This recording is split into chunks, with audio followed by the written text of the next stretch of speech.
Hello, John. Thank you for joining me for this conversation. I appreciate you Oh, being I'm here. very happy to be here with you.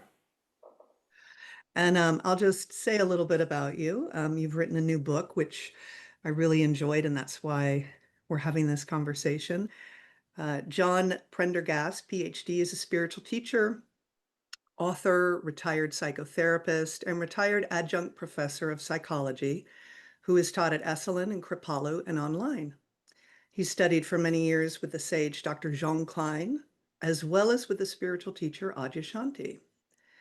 He is the author of the books In Touch, The Deep Heart, and now Your Deepest Ground, out from Sounds True.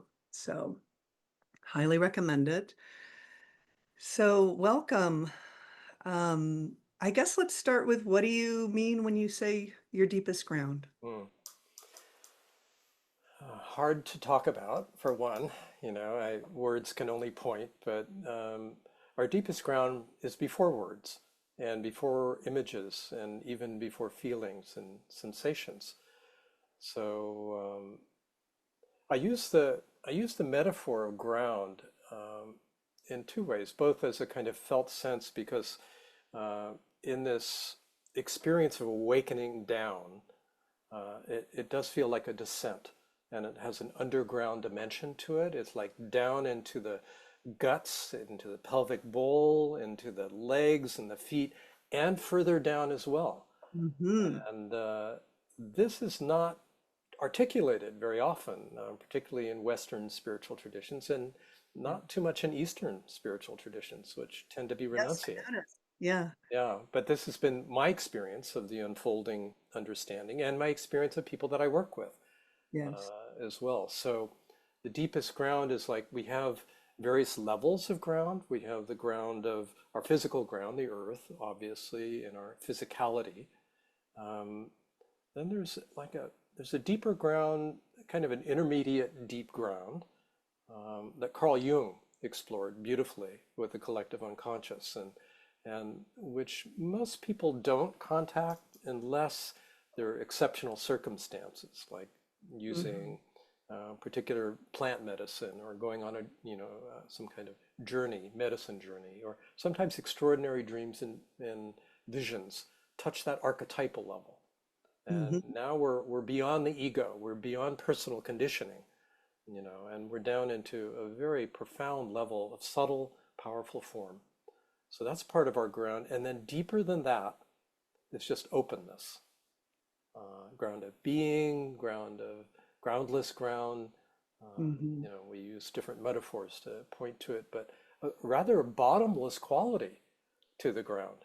Yeah. And then as we open to that, actually it feels non-local. It's like in all directions, not just underground, but horizontally, vertically. It's a sense of just being in and as open, spacious awareness. Mhm. So I find, and this has been a very gradual process for me, but this unfolding brings a quality of stability and well-being, regardless of circumstances. Yeah. It's like no Yeah. matter what's happening. And that's a pretty radical discovery and experience that there, Yeah. there is this stable spaciousness in the core of our being. And that sense of stability is really the essential quality that comes into the foreground of experience as we open to our groundless ground, our And it takes deepest us ground. willing to be untethered and uncentered to actually find that. Exactly. We have to give up our relative ground, our constructed ground, our familiar ground, everything we thought we stood on. We have to be willing to let go of, to open Mm. to this other and deepest ground. Yeah. Yeah, which brings me to this. One of the reasons why I really like your work is that you emphasize healing and awakening. Hmm.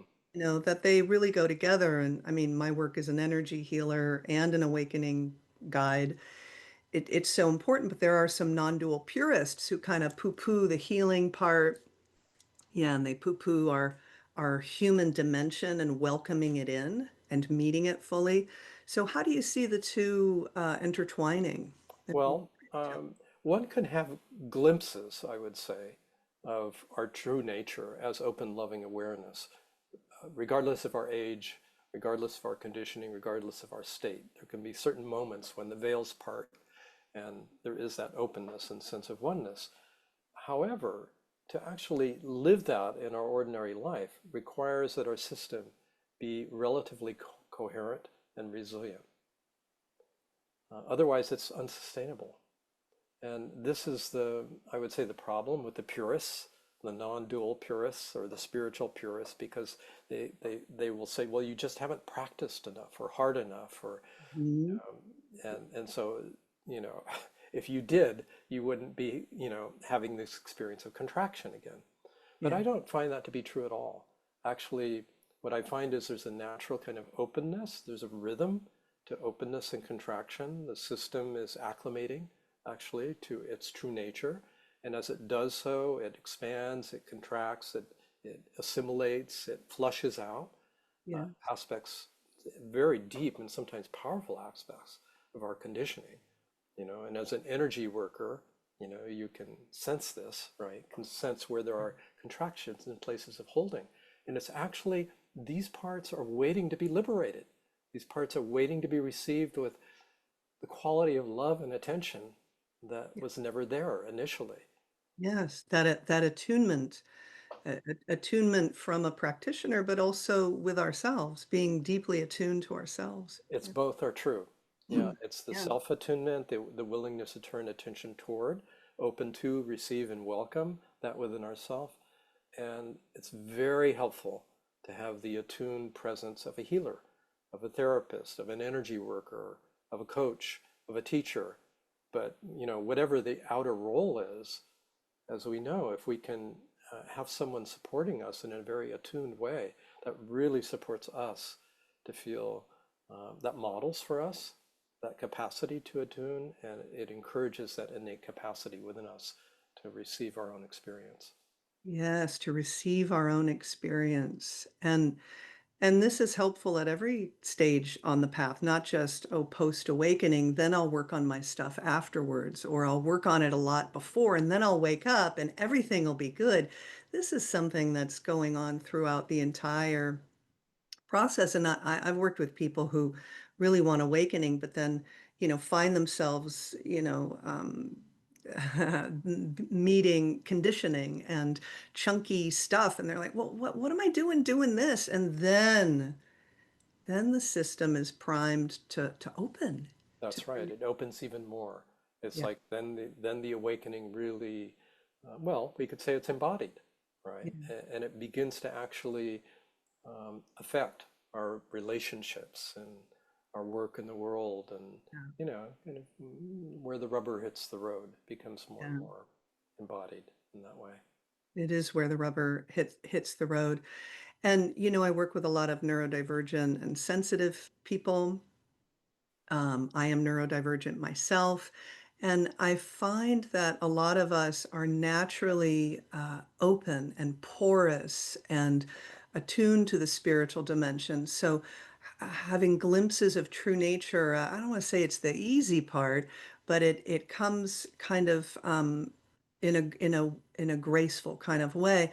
But then it's the acclimating and letting the system kind of adjust to such openness, because a lot of low support needs neurodivergent people are just out there in the world, juggling jobs and kids and work and, college or whatever, and develop a lot of masking and survival strategies. So to feel that openness can be quite scary for some of them. So what could you possibly offer that might be helpful there? I think your book says so much. Highly recommended. Mm. It's interesting, whether neurodivergent or not, we humans are very ambivalent about openness. There's Yeah. something in the core of our being that yearns for it, that comes from that and wishes to return to it knowingly. Uh, and it feels very threatening to our sense of control, to our defenses, to our masks, that we adapt and adopt in order to survive and navigate human life. So it's a challenging process. And I think it's important to acknowledge I would say, the normality of ambivalence, but also to be honest about it, to say, all right, I recognize there's resistance in me, Hmm. to be open. So it's about opening to the resistance, right? Yeah. It's like accepting the resistance and being curious about it, then being affectionate with Yeah. it, like Making friends with the resistance. befriending the resistance. Mm. Exactly. And so we don't try to push through it. We don't try to eliminate it. We don't try to get rid of it. We become curious and affectionate. We understand it's there for a reason, you Yeah. know. And with that attitude of non-resistance to resistance, of accepting resistance, the whole system begins to relax and Yes. soften. So we're in a different mode, not of fixing and changing, but of becoming intimate with our Hmm. experience, of getting to know ourselves better. And that's a very different orientation because ordinary mind wants to fix the problem and get rid of the discomfort. But Yeah. our deeper nature actually is interested in being with what is and being intimate with Right. what is. And that elicits the sensitivity, the knowing, the natural openness that's inherent in our system. So it's one of the interesting things I found working with people, and maybe I'm not sure you can fill me in on how this may relate to neurodivergent people, but it's very interesting as this process unfolds and deepens, very often deep psychological work gets flushed out. Early Yes. attachment issues, for instance, or early trauma. I mean, neurodivergent or not, right? Yes. We experience it That's and the may way it be goes. amplified with neurodivergent people. And what happens is the young psyche projects its experience of hostility or absence, of negligence or abuse onto reality itself. Hmm. And Yeah. so this is kind of a special case of transference, and projection. And so in the opening process, and opening up to the young psyche means opening up to abandonment, opening up to attack, opening up to being misunderstood, all the stuff that you tried to protect yourself from. So, what can be helpful is to understand this process that sometimes this material comes up, that this is a mechanism that we project onto the unknown, our very young experience as children, Hmm. and that it is a projection. It's not reality itself. Reality itself is not hostile. Yeah. Reality itself is not invasive. The deepest nature of reality is loving, embracing, deeply is a deep loving awareness. Hmm. But to discover that is a process, sometimes sudden and dramatic, usually gradual, because the system has to acclimate to that discovery. That those very early templates of experience and of belief get to be seen and seen through, felt and felt through, sensed and sensed through. Yeah. And interestingly, as you know, as an energy worker too, there are energetic components to this. Oh, yeah.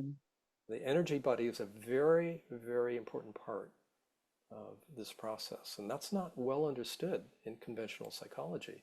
And many spiritual teachers don't, appreciate it either. But Yeah. we can work on cognitive levels, we can work on emotional levels. But if we don't work on the energetic level, very often, those contractions and projections remain unconscious in place and they continue to drive our lives. Yes. Yes. Because these imprints, these impressions that we carry with us really are energetic. They're like energy templates that we carry, and sometimes they are archetypal. They are, that's right. They're passed through our family line. They are. They've been created by repeated experiences. Mhm. And so, when someone has had a profound awakening, again, they're, well, but why is this coming up now? Well, it might not be tied to identity. You've realized what you are. So it's not identity based. It's this is just energy that is wanting to be met, and metabolized. Mhm. Exactly. Met and metabolized. And it has been interesting as my own work over many decades with people, first clients and now students and mentees.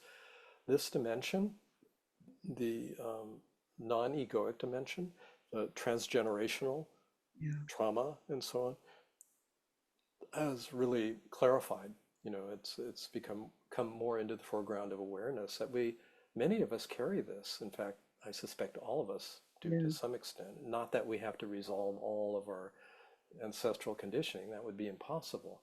But there are certain strains of it and aspects of it that naturally will arise into awareness in order to be met and metabolized. And it's important then to, when we're experiencing something where inquiry is important, it's like, okay, is this something from my personal history? Is this from my family of origin? Or is this from the ancestors? Or is this in the collective? And Right. we can kind of, even to ask the question, often will help clarify the source. Yeah. Yeah. And often just asking the question is what kind of pops the trance of it. Hmm.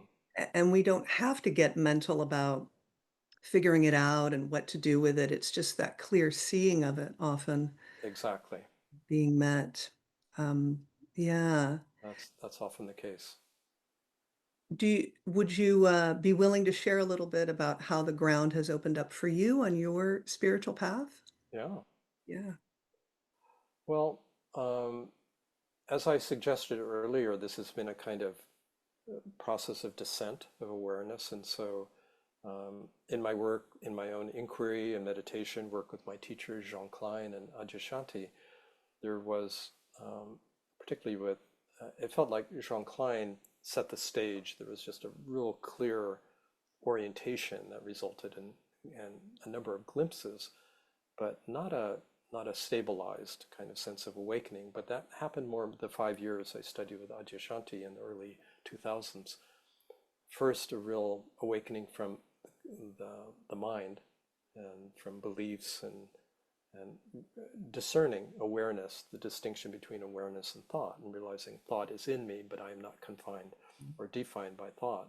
And that having that really stable and deep seeing of that kind of awakening of the mind, and then over a period of a few years that included the heart, which brought a sense of uh, wholeness and fullness and non-separateness from what we call the world of our ordinary common sense experience.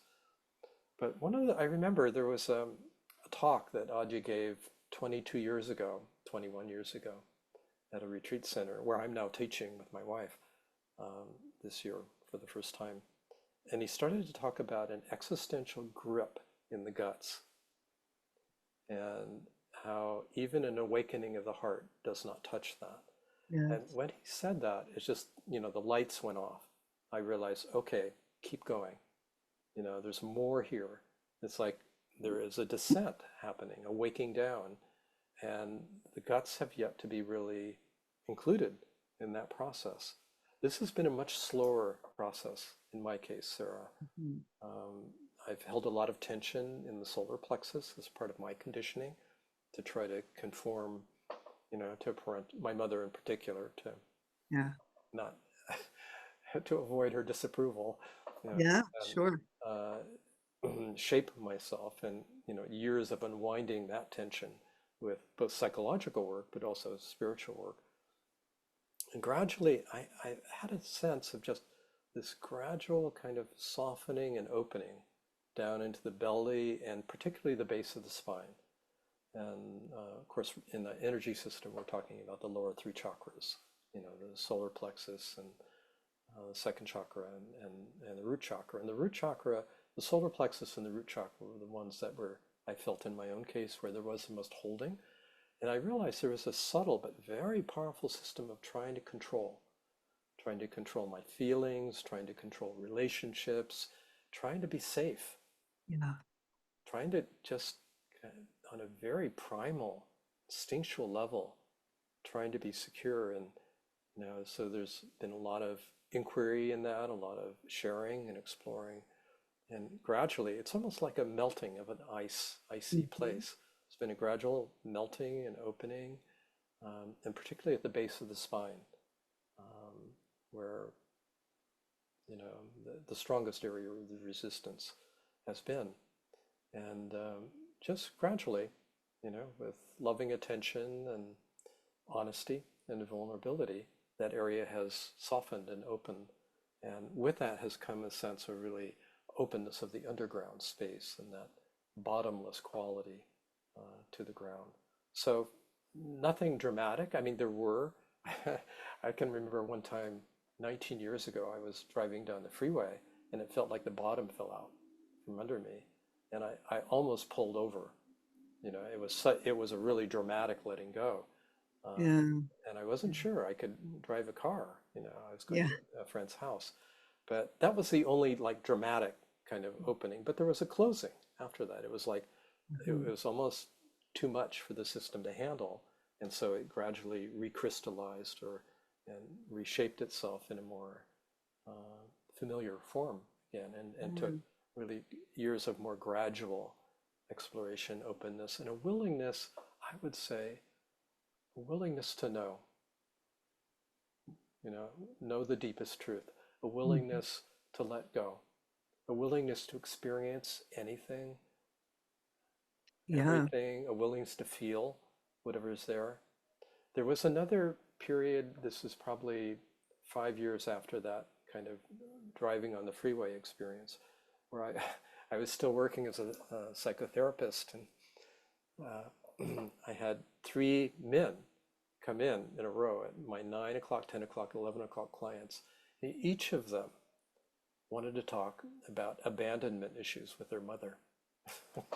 Yeah. That happens. It's so interesting. It's Yeah. very interesting. It never happened before because, Yeah. I would say a third of my clients are male.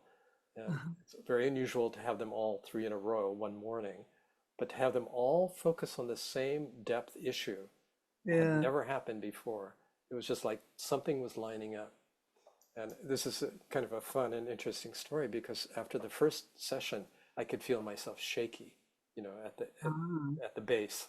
It's like, Mhm. okay, something's being activated here. Yeah. Second client comes in, starts talking about the fear of abandonment. The shaking got stronger, Yeah. and I thought, can I last another meeting? Right. Let's see what the next one Next holds. one come in, abandonment with his mother, and I could barely hold it together. I mean, Yeah. I was at my worst as a attuned therapist because so much was going on inside. But as soon as he left, I just like laid out on this my sofa and just started shaking like a leaf. And it Yep. was so intense. I got off onto the sofa and went on the floor. And for an hour, there was this intense like shaking, shaking, shaking. And no emotion, no Yeah. story, no memory, but there was a discharge going on an energetic level. Hmm. Very intense letting go that I completely trusted. Yeah. You I completely trusted it. absolutely. I knew it was benevolent and that it would take as long as it took. And this is something, and after an hour, I was exhausted. Yeah. I'll bet. I went home and slept all afternoon. But it was very interesting, that this shaking out phenomena, I Mhm. find trembling. Yes. You've noticed this too, I imagine, Yeah. people you work with. Sometimes there's these little tremors and shakes, and people try to, clench. Well, what's happening is the Yeah. system is unclenching, Hmm. like an animal that's been stressed, Yeah. It's unwinding. it's unwinding. And I found it's completely benevolent. And Yes. sometimes people need to get up and kind of shake, or Yeah. maybe, or just, and I find because, and you may have noticed this too, when you're empathically resonant, I can sense that, and I can just feel as I'm with someone these little tremors and shakes going on, and it's just like the system's opening. Yeah. So, Yeah. so this has been part of my journey as well as the kind of the shaking loose of this very tight contraction, which I, Sun. yeah, it feels like it's been in the core. And Hmm. I think on some level, I did not feel fully held. And so I learned to hold myself tightly, up and in. And I've Yeah. come to see this is true for many people. Yes. Uh, Yeah. and there's a fear, of course, there's a desire to release that. Often we don't even know we've been holding ourselves so tightly until we relax. But as we do relax, and sometimes there is that trembling and shaking, but that kind of melting and letting go, we discover there's been this kind of rigid core way of trying to hold ourselves because we didn't really feel held by life or our parents. It's so foundational, and even just letting our neurobiology know that we're held, this, how babies Hmm. respond to this, or just being held by somebody we trust, a trusted mentor, healer, can model to us how to hold for ourselves. Exactly. So the theme of holding is really very Yeah. profound, very deep. Yeah. Yeah. And the shaking, I did a lot of shaking of conscious, like TRE, Hmm. and doing a lot of that. And you said something so interesting in there when you shared, which I'm so grateful to hear how it unfolded for you, that it was gradual. Um, because the system I find is very intelligent. What comes up is what is meant to come up at the time. And your system wasn't ready to open as fully at certain points. And so, reading your book, you're not only talking about a gradual embodiment of whatever insight realization one might have, but you're talking about the terrain.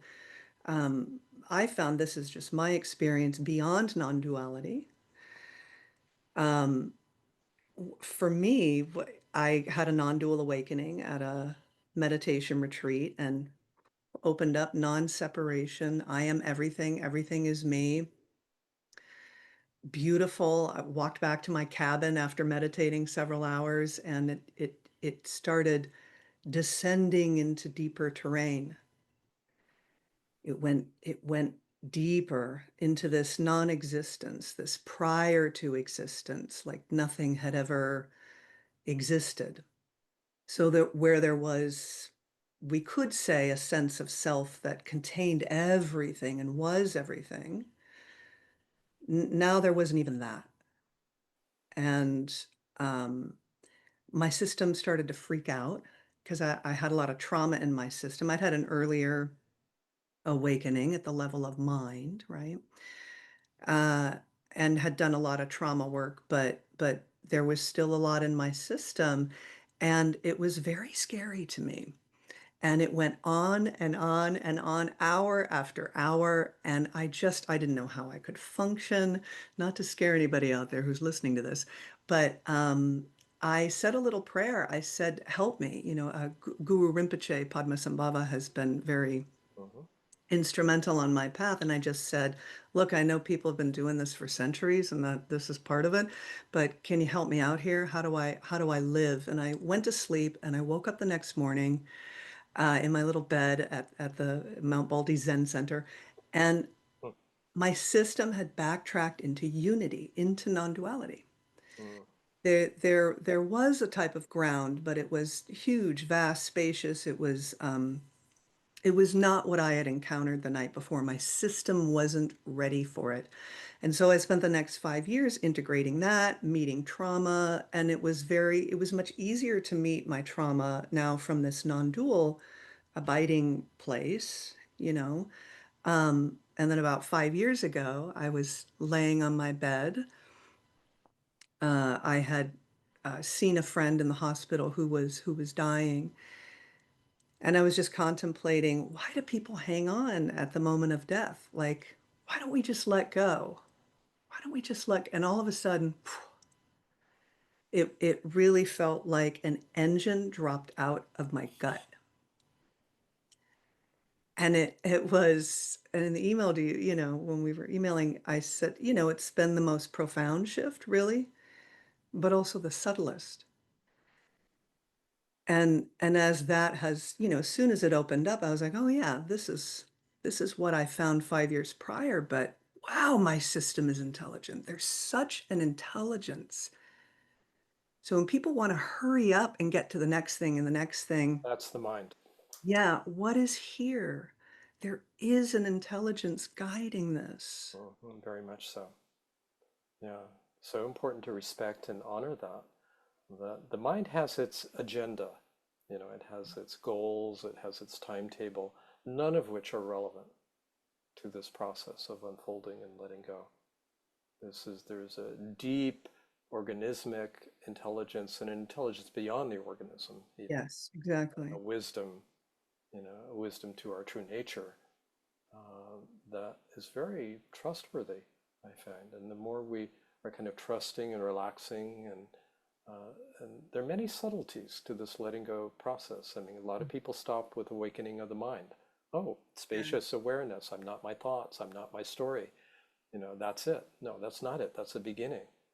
Awakening of the heart, the Beginning. oneness, the non-separateness, the non-duality. That must be the end of it. No, that's another stage. We keep That's right. descending. You let go of all of it, being, not being, empty. Just any category of experience, emptiness, fullness. It's you know Exactly. all of that. And it's very interesting that the dropping out of the engine, which I would relate to a subtle sense of doership. I'm curious about you, whether that corresponds to anything Yeah, your I, experience I I think that was part of it. There was also like further identity that was held in the body. with the body. Yeah, that it was like the bottom fell out, like there was a ceasing. Yes. Yeah. Um, and all along the path, there's been a dropping away of will and doership. Like, it became Mm-hmm. clear there was no doer some years ago. And so, yeah, this felt like a deeper dropping out of that, as well as identity, and just an opening, this unity, sort of the deliciousness of unity, oneness, went away for a while, and there was kind of this flat, stark. It wasn't completely flat, but just bare, thundering now. Um, that was uh, different. And of course, over the years, now that has integrated and different things have opened up. But yeah, that sense of doership that we're doing something that that existential gripping. There can be that psychological doership, right? Mm-hmm. That's right. But then there's this bodily doership. That's right. And there does seem to be a residual, this was my exploration, there's some residual identification with the body, very subtle, but it's so primal, isn't it? That consciousness will identify with the body, and um, we assume I am this body, I'm in this body is mine. It's not true. And yet to discover that firsthand is quite profound and very freeing. So Yeah. this is, as we talk about these levels of letting go, and how disorienting and fearful, frightening they can be, they're also tremendously liberating, and it's actually liberating for the body, I find.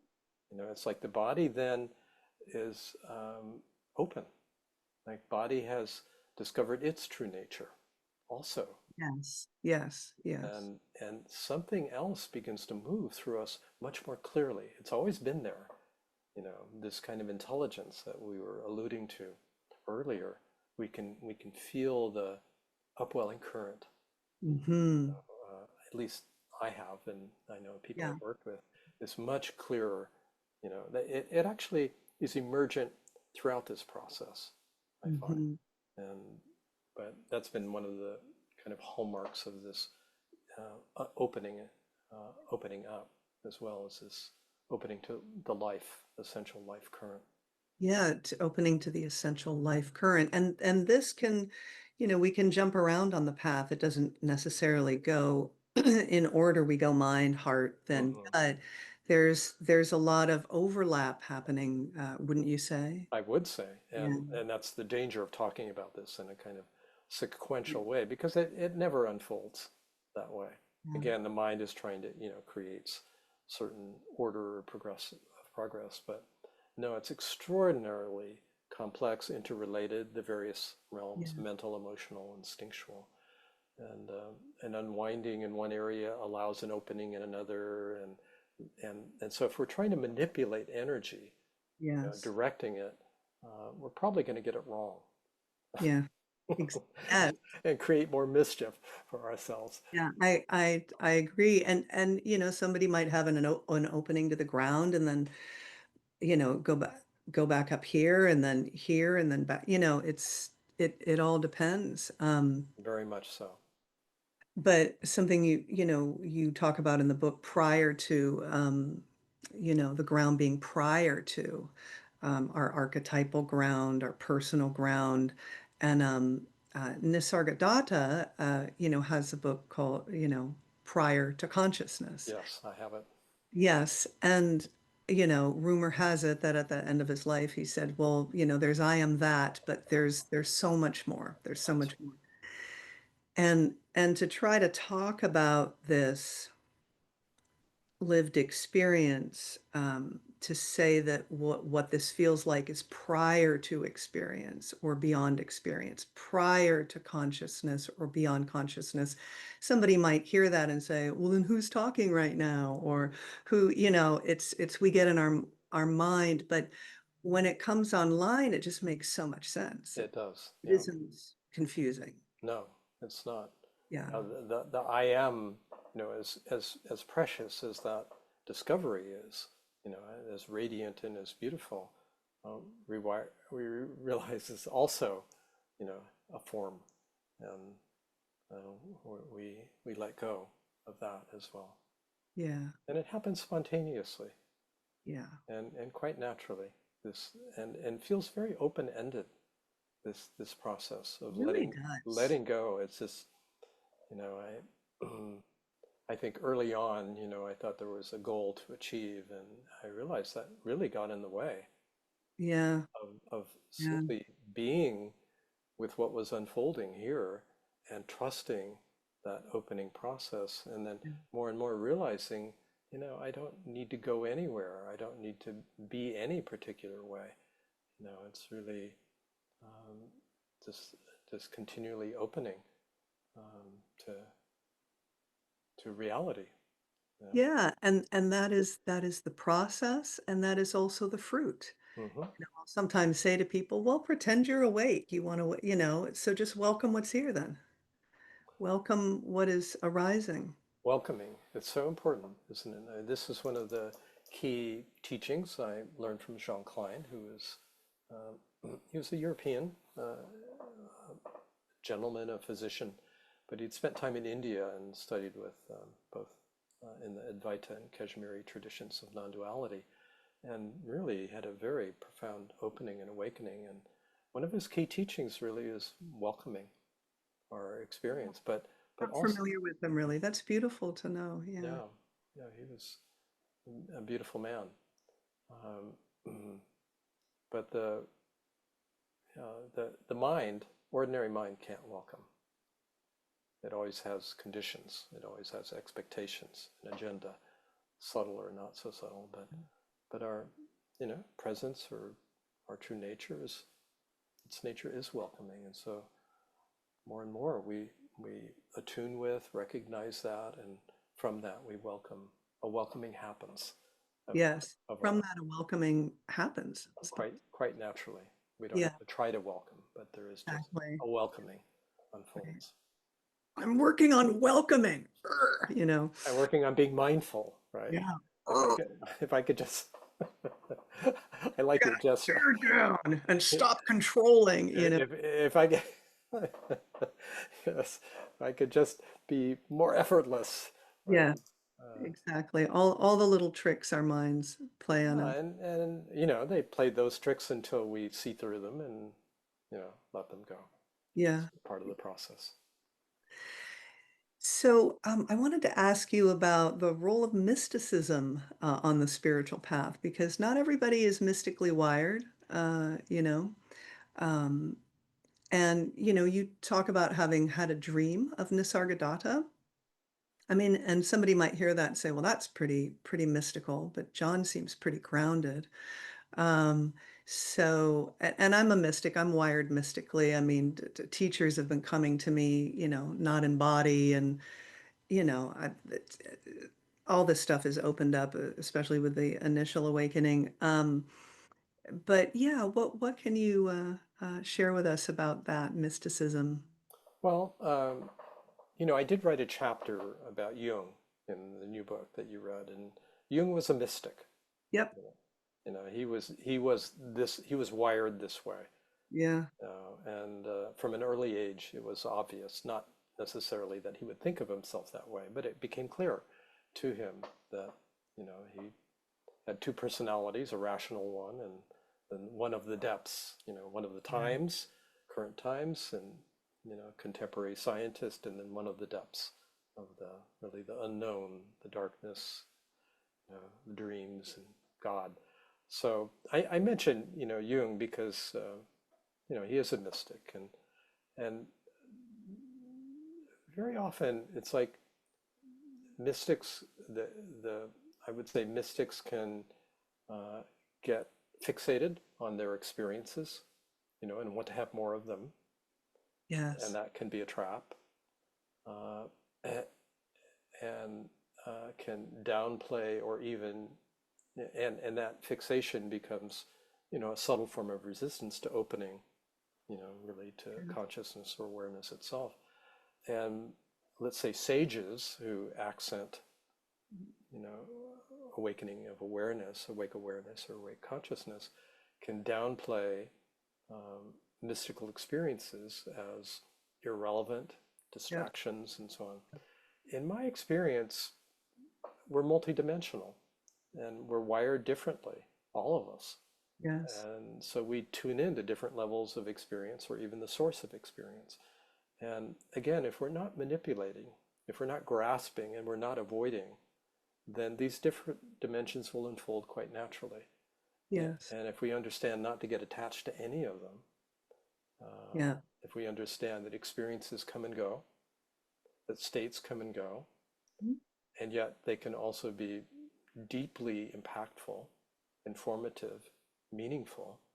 Yes. So we don't grasp, we don't avoid.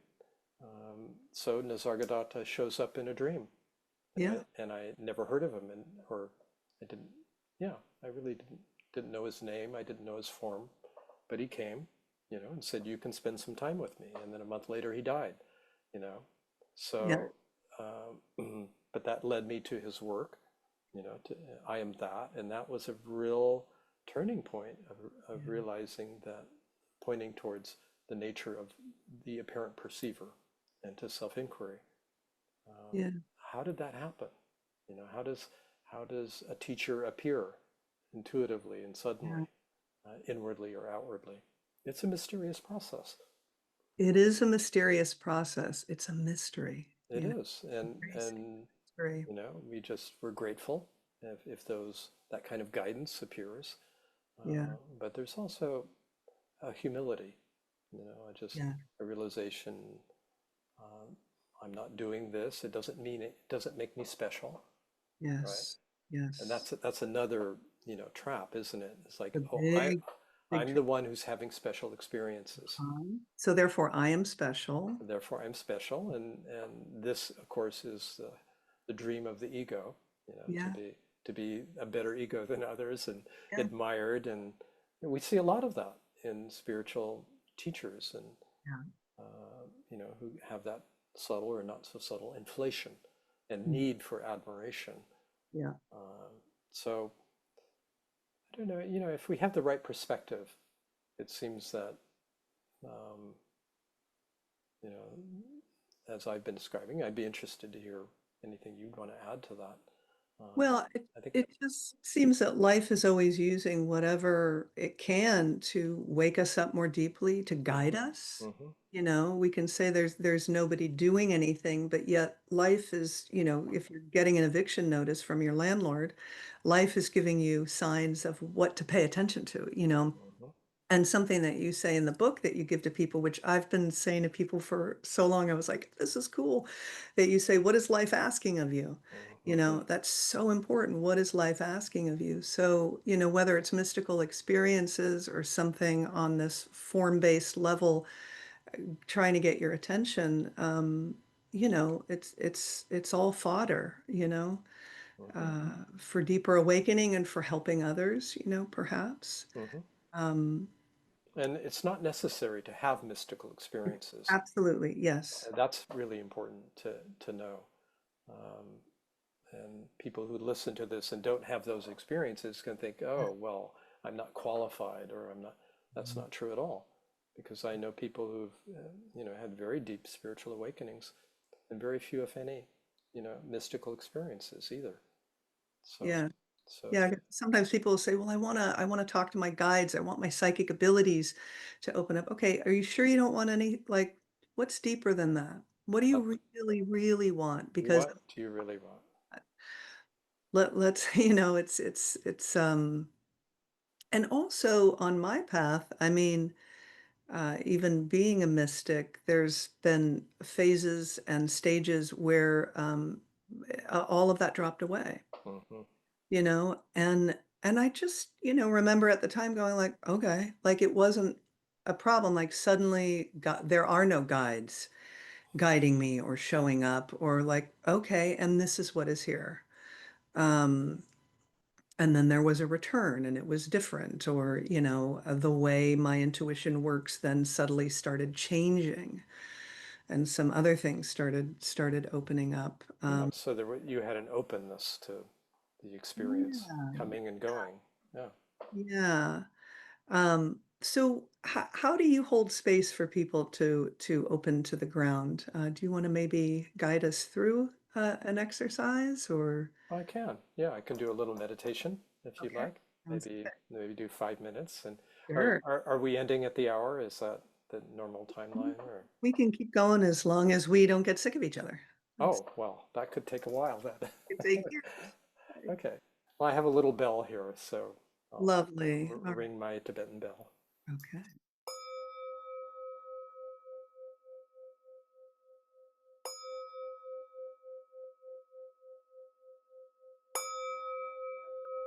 So I invite listeners to sit comfortably upright, perhaps your feet on the floor or your legs comfortably folded, eyes closed or slightly open, whatever suits you, and to take several deep, slow breaths.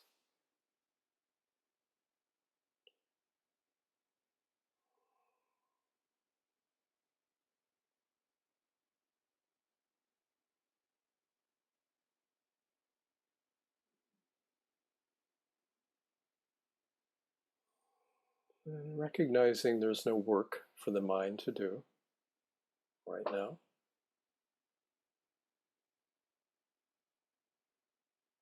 Nothing you need to change about your experience. Nothing to attain.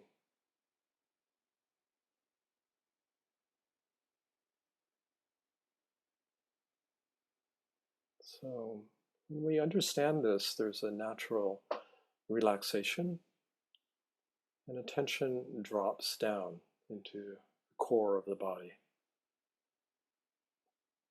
There's a natural settling down and in.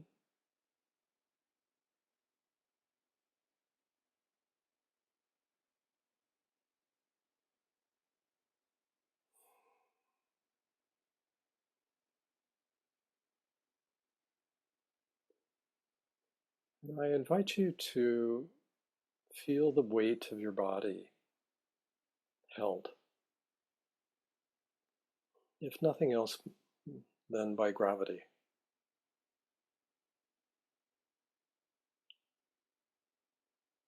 and to relax into that sense of being held.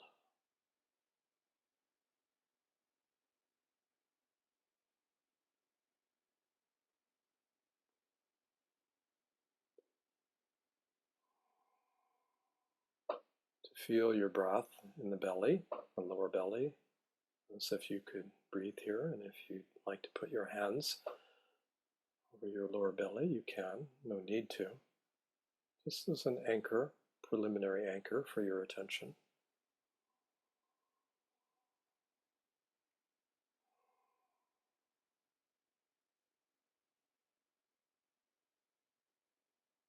So we become more familiar with the area of the lower belly and the pelvis,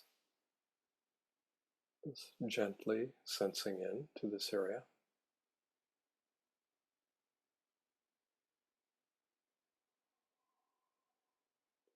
Breathing, sensing, relaxing.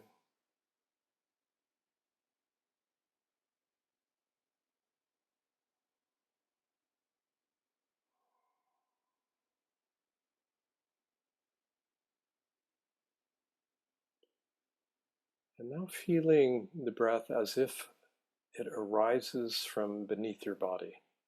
The inhalation rising up from the depths of the ground, and the exhalation emptying down underground.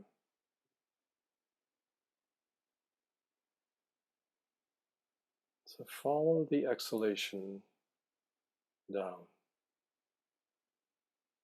letting go, a release.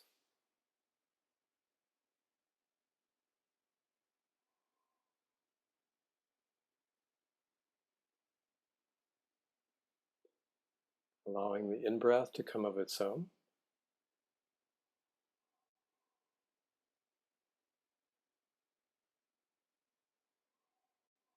And the exhalation to empty out.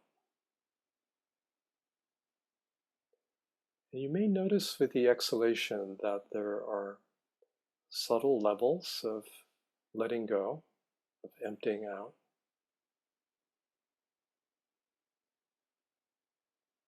It's completely trusting this letting go and emptying out.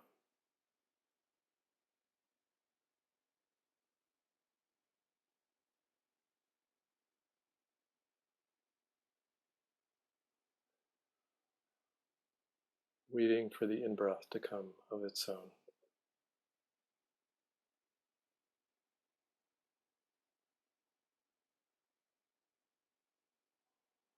So in this way, each exhalation is an ending, kind of dying. And each in-breath, a beginning, a birthing.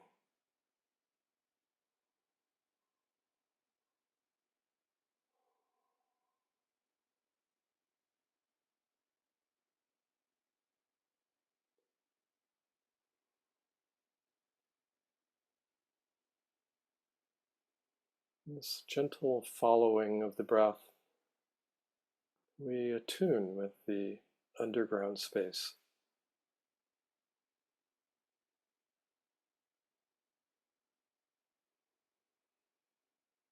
Feeling the openness.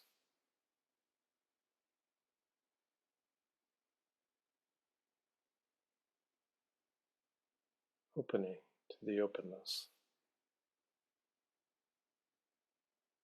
To the fathomless depth. To whatever degree it reveals itself.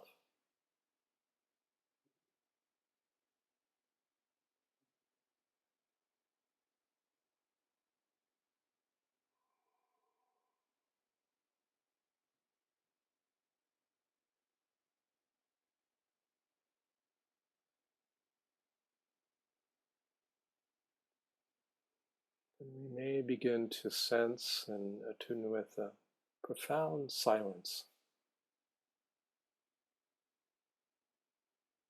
and stillness.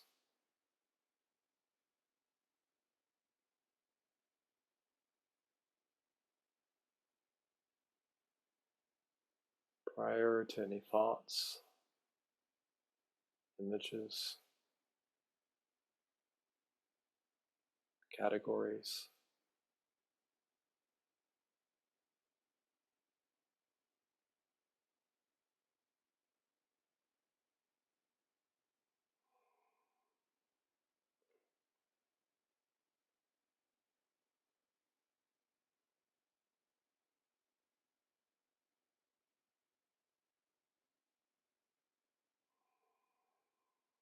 We let go of any focusing on the breath.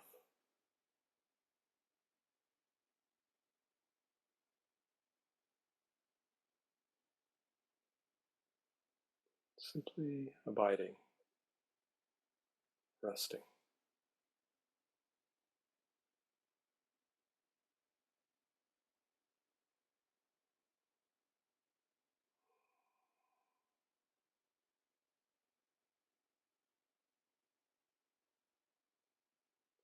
Willingness to be no one, to be no thing.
And for those who are listening to this as a recording, I would invite you to continue to abide here in openness. But for the purposes of our time-bound recording, we'll take a minute to slowly shift our attention again.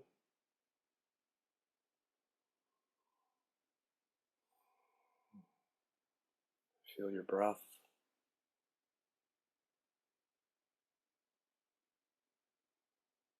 Notice how the breath may have changed. We may feel like we're being breathed rather than breathing.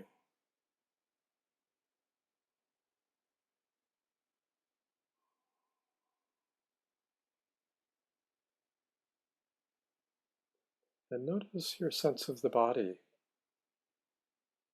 Normally we feel like or sense we are in the body or we are the body and that the body has boundaries.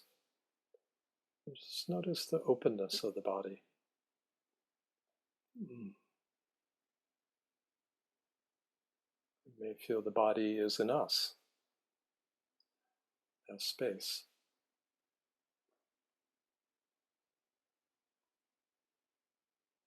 It's like we're more in the body, but the body is open,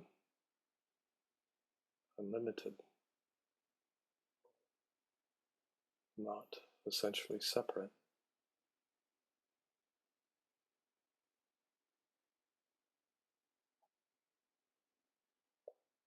I invite you to slightly open your eyes and take in the visual field.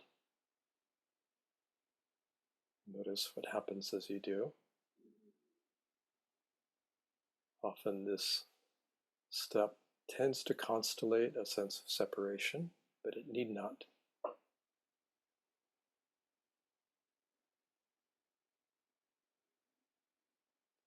And then feel free to look around. Feel yourself grounded and present.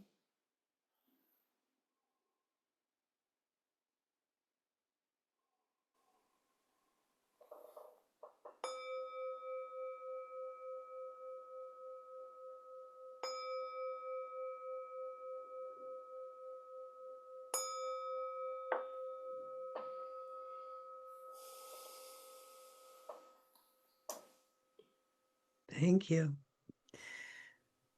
Beautiful. It's like a silent aliveness. There is an aliveness here, isn't there? Yeah. Yeah. This is something as we open to our ground, the deepest dimensions of it, we encounter an essential sense of aliveness. Yeah. This is one of the hallmarks of the opening of the ground. Yeah. And I'd love to ask you two more questions. One is, how important do you feel spiritual practice is on the path? I think it varies according to where people are on the path. I think it plays a critical role at beginning and intermediate stages to have a regular practice, to sit quietly, um, to walk mindfully, to inquire deeply. As one orients more and more deeply to one's true nature as loving awareness, um, the need for formal practice tends to fall away, I find. And it's much more voluntary. It's like if one feels called to sit or Right. any form of practice to do so, to listen to that, but not to fixate on a difference between a sitting practice and ordinary life. In other words, life becomes the practice increasingly. Um, Life becomes the yeah, practice. life is the teacher, life is the practice, and really there is no difference between awareness sitting on a cushion, on a zafu, and awareness as we're moving, interacting, Yes. relating, working. Um, Yeah. so, so there is a role for practice, and then it's something to be held lightly and intuitively. Yeah. I would agree with that.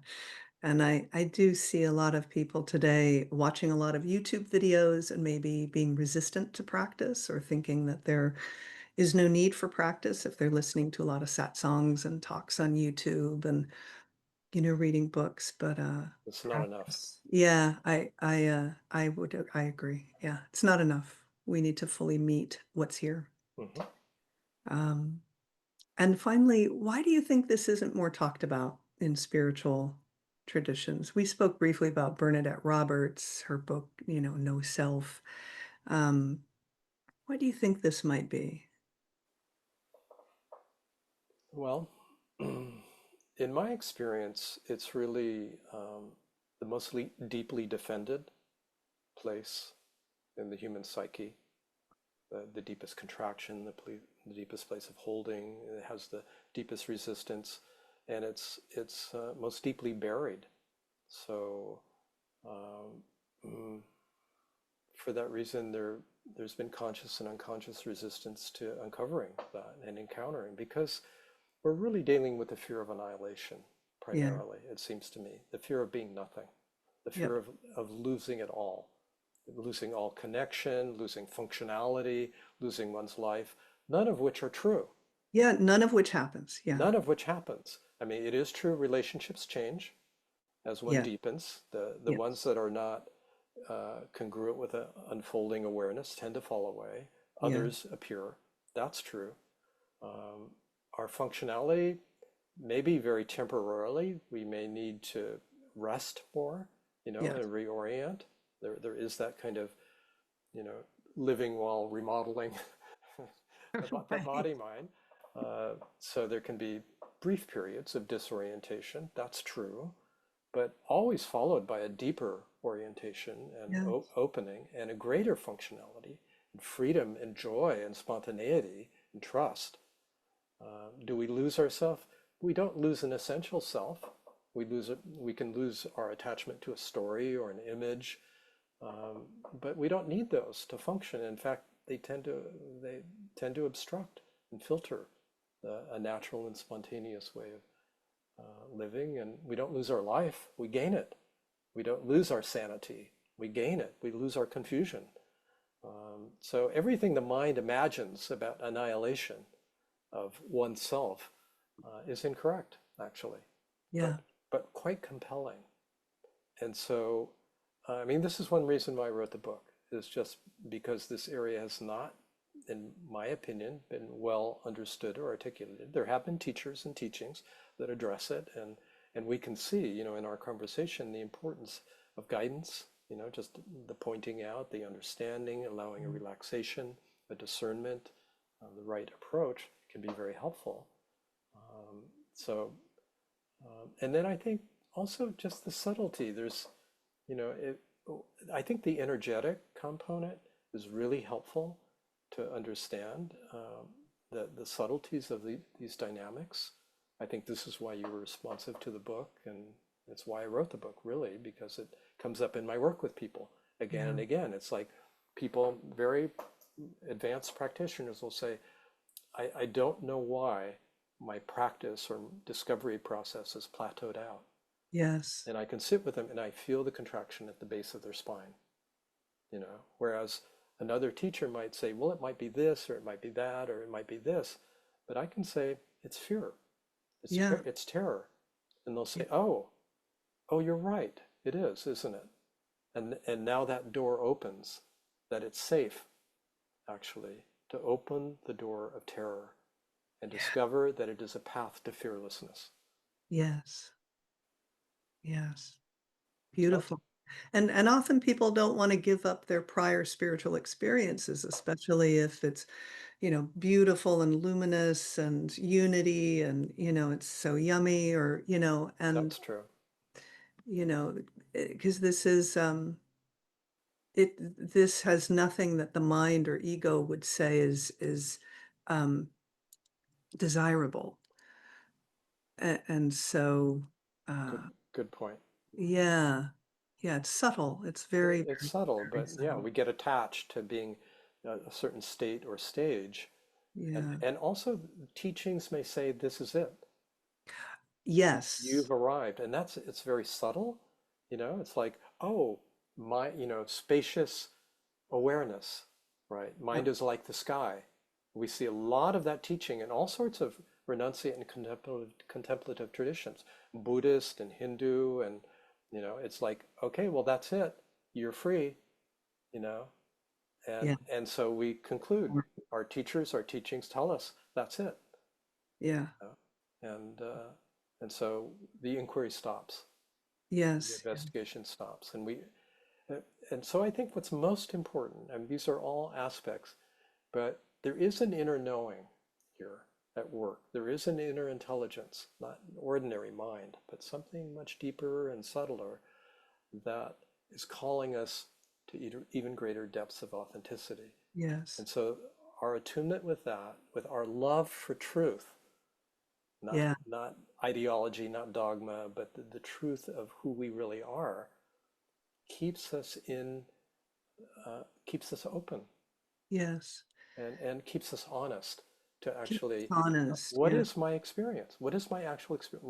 What do I think my experience is? Right. What is my actual experience? And am I open and willing to face it and Yes. enter it, rather than dismissing it because it's Right. unreal.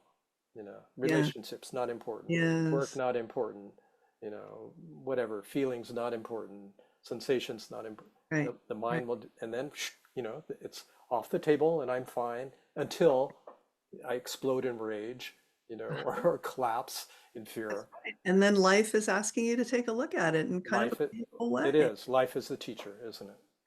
It Life, it really life is, is the and teacher. this is ever unfolding. This doesn't end, no matter where you're at on the path, I would say, Always refining, always opening. Yes. We're getting, we're living more and more congruently with our deepest knowing, and that's an open-ended process. That is an open-ended process as long as we have bodies. It is. Yeah. Well, Wow. Well, thank you, John Prendergast, for being here. Your Deepest Ground, released by Sounds True. It's been such a pleasure to talk with you, and I really hope that this talk benefits many, many people. may So, it be so, and it's been really enjoyable to oh, great. connect with you and share I'm, on this level. I'm so glad. And I'm going to link to your website Mhm. in the description for this video, and hope to see you again. That would be nice. Yes. Be well. Be well.